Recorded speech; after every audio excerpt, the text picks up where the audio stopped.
দেখো আলো আলো। লাখো ভক্তদের আর হাসাবে না দীপঙ্কর দ্বীপ। মালয়েশিয়ায় হৃদরোগে জনপ্রিয় কন্টেন্ট ক্রিয়েটরের মৃত্যু। দেশ বিদেশে লাখো দর্শকদের প্রিয় মুখ জনপ্রিয় কন্টেন্ট ক্রিয়েটর দীপঙ্কর দ্বীপ আর নেই।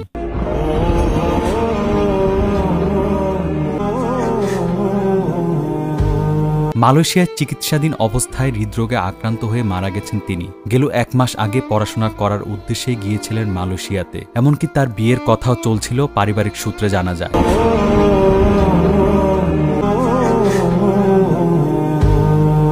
তার গ্রামের বাড়ি সিলেট বিভাগের হবিগঞ্জ জেলার পুটিজুরি এলাকায়। পারিবারিক সুবিধার জন্য থাকতেন সিলেট শহরে। বন্ধু বান্ধব, মা, ছোট ভাই, তার মামা সহ মিলে করত এই কন্টেন্ট বানানোর কাজ। এমনকি মালয়েশিয়া গিয়েও ভিডিও কলে কন্টেন্ট তৈরি করে উপহার দিত লাখো ভক্তদের। ভক্তদের ভালোবাসা, আবেগ ও অনুভূতি ধরে রাখার চেষ্টা করেছিলেন বিদেশে গিয়েও।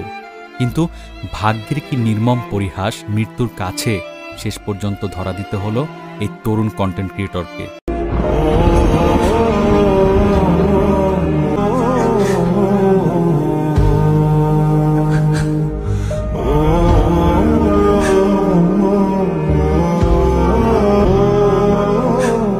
শুধু তাই নয়, সোশ্যাল মিডিয়ায় ব্যঙ্গ, বিদ্রূপ, হাস্যরস আর সমাজ সচেতনতা মিশিয়ে তৈরি তার কন্টেন্ট তরুণ সমাজের মধ্যে ব্যাপক জনপ্রিয়তা পেয়েছিল মাত্র কয়েক বছরের মধ্যে।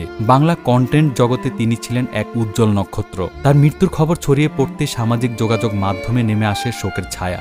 ভক্ত, অনুসারী এবং সহকর্মীরা জানাচ্ছেন গভীর শোক ও সমবেদনা। মাত্র কয়েক বছরে দীপঙ্কর দ্বীপ জয় করেছিলেন লাখো দর্শকদের মন। তার চলে যাওয়ায় কন্টেন্ট জগতে তৈরি হয়েছে এক অপূরণীয় শূন্যতা। বাংলাদেশ সহ বিশ্বের বিভিন্ন প্রান্তে ছড়িয়ে থাকা তার ভক্তরা আজ একটি কথা বলছে, তার লাশ এখনো আসেনি মালয়েশিয়া থেকে। সিলেটের লাখো ভক্তরা অপেক্ষা করছেন তাকে শেষবার দেখার জন্য। বাংলাদেশের নেটিজেনদের মধ্যে যেন চলছে শোকের মাতন।